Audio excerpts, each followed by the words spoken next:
Hello, everybody, and welcome to another episode of Technology Tuesday. I'm your host, Greg Russell, here with my good friend, Mr. Jerry Franklin Poe, and we got an exciting episode for you guys today. I can't wait to dive in. If you know someone who should be watching this, make sure you go ahead and tag them and let them know that we are live on Technology Tuesday. Let us know where you are tuning in from, what city. Put hashtag the city you're from live if you're watching us live, and hashtag replay if you are catching us on the replay. And I want to thank you for being here, whether you're here live or on our replay. I want to thank you for joining us today. We are going to dive right in to today's topic and share with you things about email, which is one of your marketing weapons, one of your most important marketing weapons, and there's some things going on in the industry that you need to know. And I will share all the goods today on today's show. So let's get started right now.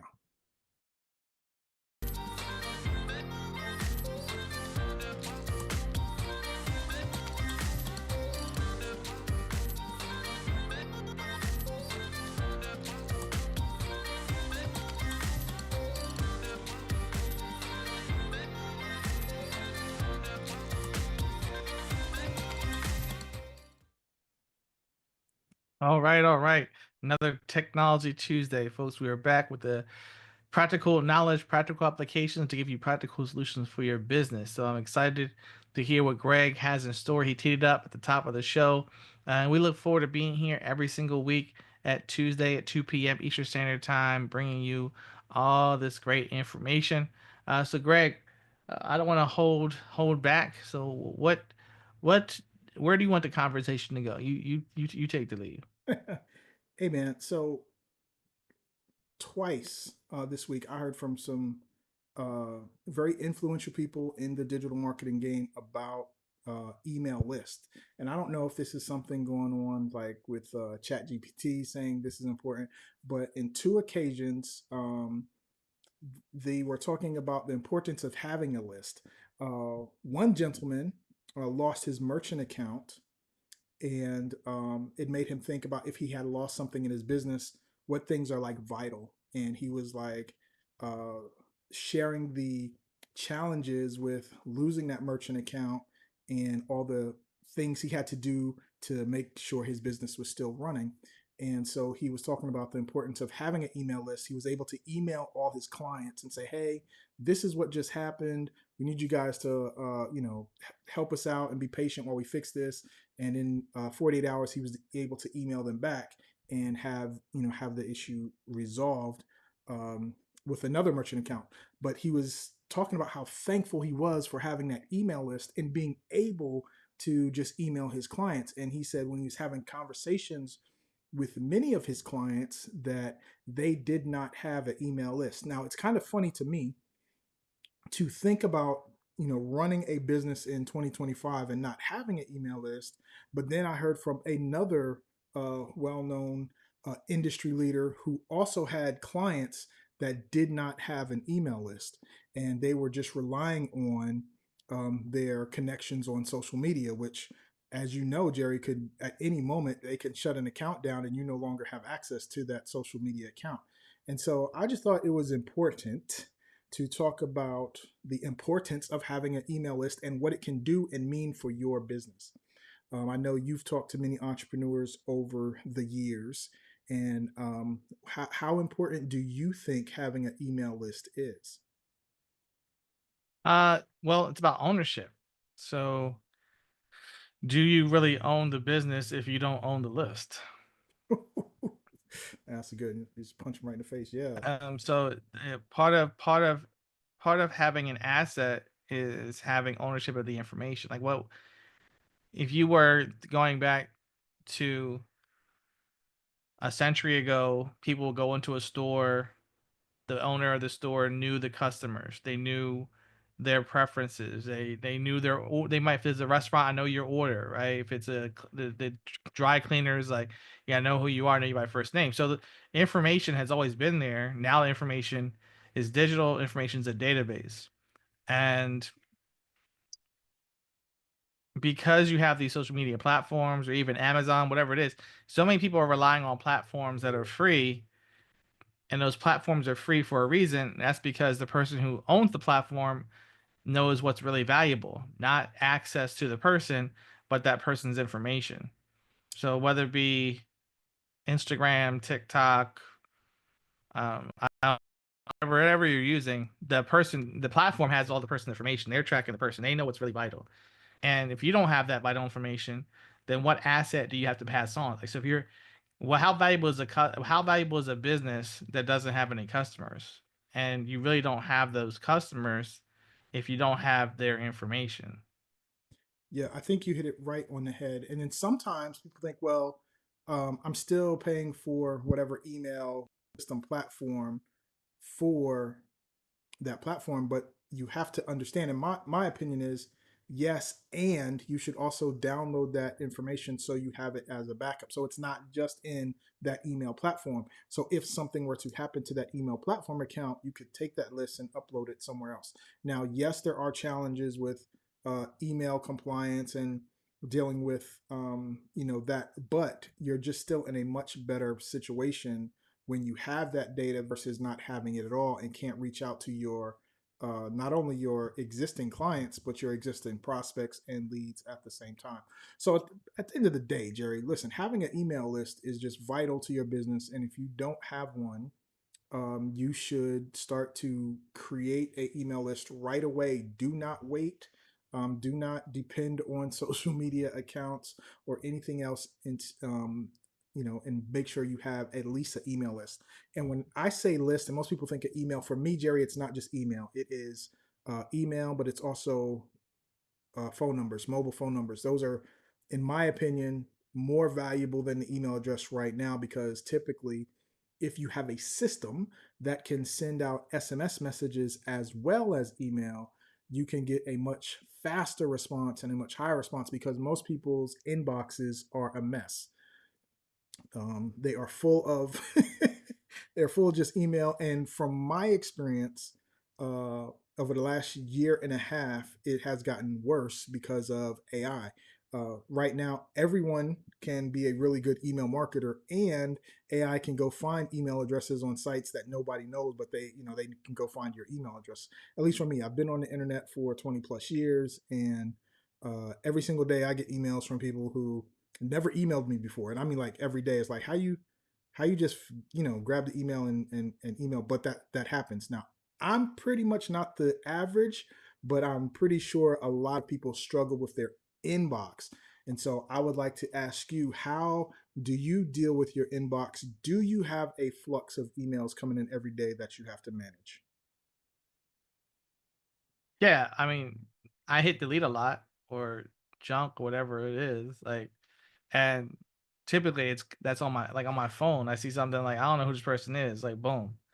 It's if I don't recognize who you are, and especially if you don't know my name, maybe like hi, like Yeah. oh, I don't really know you then. Like if you don't have my name or some or like if they put my name and it's not right, like it doesn't have any spaces in my name, all that stuff is getting trashed or spam. But yeah, I agree with you. I'm getting more messages now from strangers than I ever did before. But filters, but I'm talking about where if you want to send stuff, filters are always have always been effective in terms of how to have stuff automatically go to places where you and then unsubscribing to stuff that you don't use anymore. Like so often we subscribe to something and then it's like I'm not even really reading. I'm not getting any value from this anymore. So unsubscribe. That way you don't have to keep wasting your time and hitting delete. Yes, you are right. Now, I'm going to share with you, because that's the next topic I really want to talk about, is how to deal with your inbox and keep it clean, because the inbox is so important, tied to your productivity. And if it was a mess, you spend time trying to find emails and waste that time, and people don't realize how much time is wasted. Now, I have suffered from this for a while, and I decided over the last week that I was going to clean up my email. And I'm about to share with you how I do it and how you can do it. And I don't believe many of you, if anyone, gets as many emails as myself. So I'm about to share my inbox with you guys and show you. I typically sometimes get an average of one email every 2 minutes. It is insane. And for a long time, I would clean it up, and then within a year, I'd have tens of thousands of emails in my inbox. And again, this time when I decided to go to war with my inbox, I had over 33,000 emails in my inbox. It was just insane. So, what I'm going to do right now, Mr. Jerry, is bring over my inbox and share with you, and you can see how many emails I got within the last few minutes because I cleaned it out right before the show. And we will dive in right now. Let me know if you see it. Boom. Yep. All right, cool. So this is Google Workspace, which means I have Gmail under my own domain. This is my inbox. If you notice, unlike a regular Gmail account, I don't have the three columns like social and promotional. I took those out and reset up my own so I could have just one inbox and deal with emails that way. But if you look at the times, right. So here's and I'm Central Standard Time, so this is 1 hour back from the Eastern Standard Time that we always talk about. But basically, 12:37, 10 minutes later, 12:47, and 1:101, 1:01, 1:01, 1:02, 1:05, 1:07, right? And so again, average around every 2 minutes, I'm getting an email. It just got insane. And so instead of just 12, I had like 33,000 total emails and 22,000 some odd unopened emails. And so it was just a time. And then it would be so bad, Jerry, that sometimes clients would email me and I would miss it because I would search through some and I would just miss it. So I decided to go to war with my inbox. If this is happening to you, like it happened to me, then it really means that you are not only wasting time searching for emails, but you are missing out on business because your email is out of control. Hopefully, no one's is as bad as mine, and no one lets theirs get as bad as mine. But I know it happens to a lot of us, and so this is how I dealt with it. Um, so I use a service that I got, and we shared with you this service, and we'll share it again. And I'll share with you different ones. So I'm going to share with you some services you can use to clean your inbox. But before I do, I want you to know that for me, the services depend on which things you like. Like just because I use one, don't mean it's actually going to work for you. You have to kind of trial and error which ones will work best for you. And you can't be afraid, or you shouldn't be afraid to lose some emails in order to get your inbox in control. So with that, the service I use, and I'll tell you the strategy behind this. The service I use is called clean.email. That's the website. It's clean.email. And it will allow you to clean out, I think, multiple services. I think it's Gmail, Yahoo, and a few others. I think they say it on the website, but you can come check here. Yeah, AOL, Yahoo, Gmail, the top three, Microsoft, right? So this one will help you with any of those major email service providers if you're using one. As regards to pricing, this at one time was on a lifetime deal. I did some searching for you guys to see if I could find any lifetime deals for any software that would clean your inbox. And at this time, I could not find any. However, in terms of pricing, out of the ones that I'm going to share with you guys today, Jerry, this one is the best. We'll jump over to plans, and basically it's $9 a month. However, if you jump on the yearly plan right now, it is $29 for the year. That is the best price that I found for any of these services that help you clean your inbox right now. So if pricing is the main feature for you, then this $30 for the year is probably your best buy. If you need help to do it with other members of your family with different accounts, you can get up to 5 accounts for another $20 at $50 here. So you can look at that, and then it just goes up from there. However, this is the one that I use, and I'm going to sign into it. I'll show you just a little bit how it works, and then we'll talk about some of the others. Boom. Jerry, you got any questions as I log in here? Now you're good. Cool. So I'm signing into my Gmail, which is Google Workspace, which allows me to use my own domain, and it opens up to some of these features. Now, I'm gonna come back and talk about this new sender feature. This is the one. Well, let me talk about it now since it's right in our face. This allows you to stop emails from coming in that haven't been emailed to you before, so you can stop the bleeding, if you will, from people who've never emailed you before. Um, so you can either say yes, let this person in, or no. Now, before I turn this on, because you can turn it on or off, I decided I need to clean out my inbox first. I need to get it under control first because I didn't want to be trying to deal with cleaning out all the stuff and having to review stuff that was not my new, and I didn't want to miss something. So this feature you turn on after you clean it out. How this basically works is it has what's called smart folders, and it will kind of move this over just a tad so you can see it. Right, smart folders, it will just automatically batch this stuff from top senders, from automated messages, from unreads, music, TV, and books, seasonal, productivity tools. Like it'll automatically batch you. And you can then click on this. Like this is social notifications. You can click on this. There's 128 here, and or at least it was. And you can go through those messages and choose to trash it or go through the settings, and you can also set up rules in here as well. The reason why this says 128 is because I went through and cleaned out all of these, and so it's still catching up on itself for which emails were where. But that's how you can do it. And if you scroll down a little further, it will have your inbox right here. Where's the inbox? Right here. And so these are the 11 there right now. You see that I put 22,000 messages in the trash. And Jerry, it took me 2 days. I worked on it for a few hours. 2 to 3 hours for 2 days to get it all under control, and that's how I got the email under control. So this is one I like it because when you go to your inbox, it will pull up what's there now.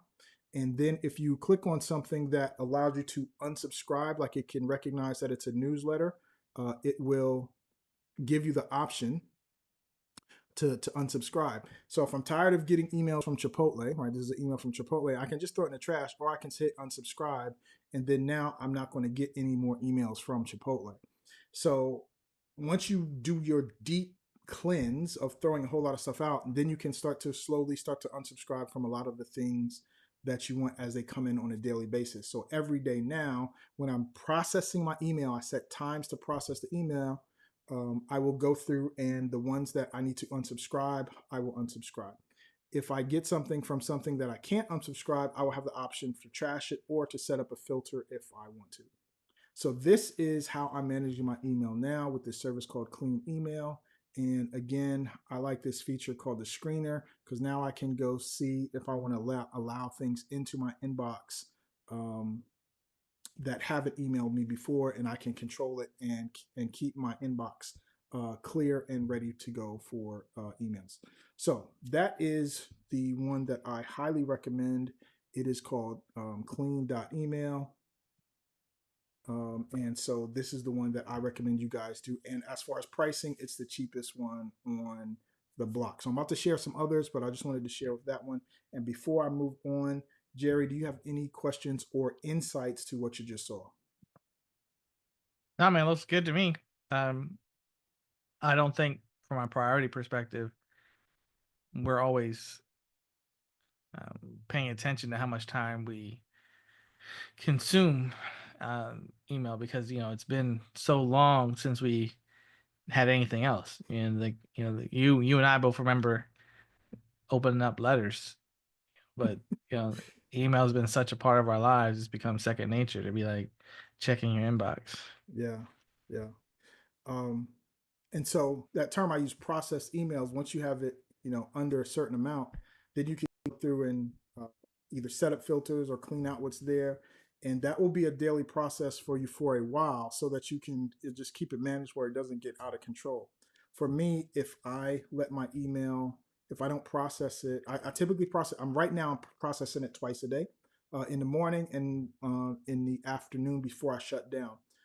If I don't process it every day, and a day goes by, I will probably have anywhere between 70 to 115 emails in my inbox. But as I'm working on unsubscribing from stuff and setting up certain filters, like this is a financial email. Put it, mark it as read and put it in this thing because I don't need it unless I need to search for it. And for a lot of things, like back in the day, we used to go out to save emails that had our passwords, which is probably not the most safest thing to do, especially things now have a lot of reset your password, a lot of the two-factor authentication. When you log in, they send you a code to your phone anyway. So a lot of those older emails that had passwords, I don't need to keep anymore. But that's just the state we're in. So this may not be the your flavor. There's different ones, and then we're going to talk about the future of doing this as well. So I want to talk about this next one, and it's called SaneBox. And SaneBox is one that helps you to manage your email as well. It works with all of these providers, and it just works differently. It has different features than Clean.email. This one I had a client do, and they were a little they were a little aggressive, and they hit it, and then it started filtering out emails they wanted. And both of them can do that. You have to just make sure you set it up so that you're removing the emails you don't want, but also keeping the emails you do want. And that takes a little bit of time to work on a regular basis. But this one is called SaneBox. You can give it a try. Its pricing is a little different. Basically,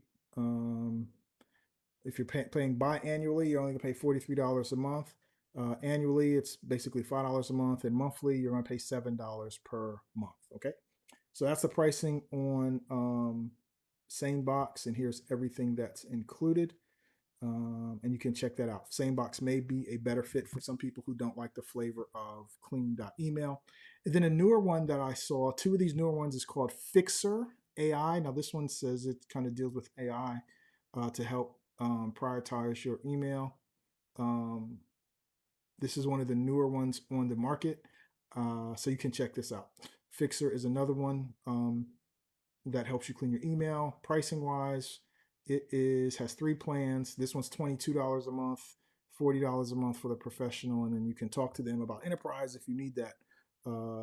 They talk about Fixer does more for less. It looks like it does other things too, like organize your calendar, meeting notes, it drafts emails and organize. It's dealing with AI, so that's probably why it's a higher price, because it will do more than just sort your email as compared to Clean.email or SaneBox. And then one more that I found I think you guys should take a look at if you need this, and that is Trimbox. Trimbox is a service that does the same thing. It helps you clean out your inbox. You can watch the video, see how it works, see what features it has, and see if this one might be the right fit for you. And the reason why I say the right fit is because nothing's more frustrating than trying to deal with your email and then deal with something new that doesn't work the way you want, and then now it's deleting emails that you want to keep, and you're even more frustrated on top of the frustration you already had with dealing with your inbox. So you got to find the right one for you, and I don't remember what the pricing is on this one, but those are the ones that I found for creating your inbox, for cleaning your inbox and keeping managed it on it. And the other thing, Jerry, that I found, and this is interesting, and I'll share it with you guys because I think it's important, is that now when we mention AI, there's things called AI agents, and you can create an agent that can work along with something called an executive assistant. So when it comes to managing your email, a lot of programs and coaches that talk about hiring staff and hiring a virtual team, they talk about the first thing you should hire is a virtual assistant. They say, as entrepreneurs, you shouldn't be dealing with your email yourself. And one of the first things to do to free up your time and your mental clarity is to get someone to process your email for you. So if you can't afford to do that at the moment, you can use something like Clean Email or SaneBox, a tool to help you do that until you can get to that point. But once you get to that point, the first thing you need to do is hire an executive assistant who can help you with things like processing your email. But there are things now coming out with these things called AI agents, which are helping people do things that a human used to be able to do. And the best medium that I found is when you have an executive assistant, but you don't rely on them doing it alone. It's with AI. So your team with AI gives you the best of both worlds, because it frees them up more time from doing other stuff, but it also gives you a human eye on it. So the AI doesn't make a mistake that you don't want, or it can catch it. The person can catch it very quickly, and that's coming. And I saw some things that they're actually doing it. Like you can just make a prompt, hey, anytime I get an email from this person, immediately delete it or whatever, and you just have to type it in there once, and then it'll always do that from now on. So I'll share with that. We'll do another show because I want to test it out and be able to show you how it works before we say go do it. But in that vein, Jerry, in the same sense, there is something I want to share with you. One that's out there now that you can try. That is not fully as robust as you train it yourself, but it is called getinbox0.com, and you can check it out. And this is your AI email assistant that actually works. You could watch this video and see how different it is from a service like Clean Email or SaneBox, and how this AI agent works with you telling it what to do and it processing email for you. So it is an email assistant that works like magic. This is one that I found. Pricing wise for this one. Oh, with this one, I couldn't find the price. I couldn't find the price. It doesn't go anywhere, and you click on it. With affiliates, it was saying something like you can earn up to $190 on $200 on each sale, but I think that's a typo. I think it's $19 on each sale, and when they buy an annual plan, I'm not sure. But long story short, I haven't tried this one, but if I was going to try one first, it would definitely be Inbox Zero. You can get it at getinbox0.com, and I would definitely check this one out. I think this would be worth your time looking at if you're thinking about going the route of having AI be able to read your email and determine what to do with it based on the content in there and the prompt and instructions you give it. So with that, man, that's the one I think that people should definitely check out. And we will come back and do a follow-up show on AI agents and what they're doing at another time. But those are the resources that I have for you guys today. And I hope that you use this to save time with your email, save time in your managing your inbox, and make sure that you build a email list for your business. And that's what I got for you today. Excellent, man. Yeah, I believe that folks between one of those tools, they're going to find something that will match up to their needs. It's good to have options. I like having multiple things to select from, so you're not locked into just one, not just one. So I'm looking to hear back. Like, let us know, for those who are watching, tuning in, either you're catching it live or catching the replay, or watching it somewhere. Maybe somebody referred the link to you on social media. Give us a comment. Let us know which option you preferred, how it's working for you. I mean, it's great to get some feedback from the audience to find out which one of these tools you like the best, and that way we know which ones we to keep referring to people. Like, hey, most of our guests and most of our clients, most of our audience like this one, so then that's the one we know that's the winner. So until then, Greg, do you have anything else you want to add? Or we No, sir. Just make sure you guys listen. If you want more tips or your questions answered, hit us up at technologytuesday.com. Come join the group and let us know. We would love your feedback. And with that, guys, have a great week. Have a great weekend. And we will talk to you next Tuesday, 2 p.m. Eastern Standard Time. Take care.